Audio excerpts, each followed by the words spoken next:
Hello, this is Mark Holmes, the Senior Editorial Director of Viasatellite, and we're here to talk about our fantastic January-February edition of Viasatellite. As you know, this is a big year for us. This is our 40-year anniversary, and we're starting the year with some great stuff. And actually, one of the great stories we have was written by my colleague Rachel Jewett, who's delving into the potential of a SpaceX IPO. Rachel, tell us a little bit about this story. Yeah, so after news broke before the holiday that SpaceX is very seriously looking at an IPO for 2026, I went to some of the top analysts in the space and satellite sector to ask them some of my key questions about what the implications of this IPO could be. I mean, it could be the biggest IPO of all time, and it would most likely be the largest space story of the year if this is to take place. So some of the things we talked about were, why does this timing make sense for SpaceX? What kind of impact will this have across the rest of the industry in terms of maybe other company valuations, other investment, and orbital data centers, which is one of the topics that SpaceX has mentioned in terms of what they would want to fund with going public. And so got some really interesting feedback from people, and I had a lot of fun having these conversations. I really enjoyed putting this together, and I think it's a good primer for some of the issues at play. Got some really interesting insight from the folks I talked to. Fantastic. And I've read the story and I can vouch for it. It's an excellent story. So please, if you're watching this video, please read the story. It's awesome. And Mark, you went back to one of your annual stories. You do this every year, the top 10 events in cybersecurity and space for 2025. Can you tell us a little bit about that story?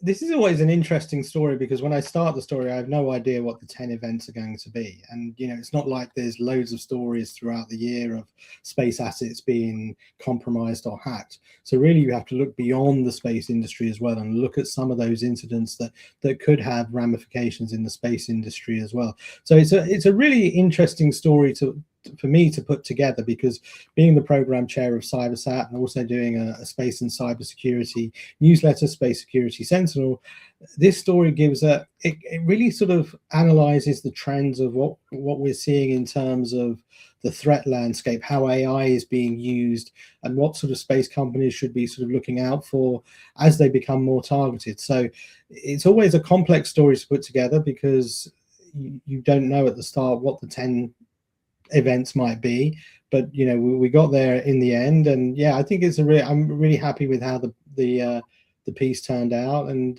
yeah, I think there was a lot of incidents that I wasn't aware of, so it was a good learning curve for me as well.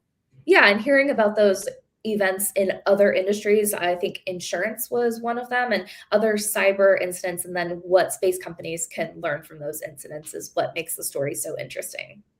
Exactly. And I think what's interesting this month is how the stories theme together, because while we were talking about the 10 incidents in space and cybersecurity, a lot of the topic of conversations were around Arctic security. And so tell us a little bit about this feature that our good friend Anne Wainscott-Sargent. Yes, Anne's story we thought it would be timely when we asked Anne to take on the piece, and it has only gotten more timely in the last few weeks with so much about Greenland in the news. So Anne is looking at how the Arctic is a strategic region geopolitically, and then how space fits into that. Because it's such a remote, harsh conditions, an area with such remote, harsh conditions, it's really difficult for regular communications.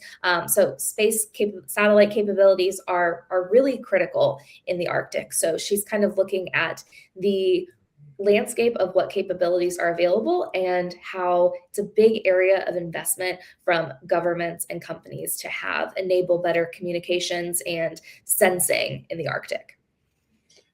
Yeah, it's again another great story. I've read it. It's fantastic, and it's a great edition. So you should all read it because there's something for everyone in this edition. So enjoy, and we'll be back with you next month. Yes, and if you're in the US, you might be snowed in right now, so it's the perfect time to read about Arctic capabilities.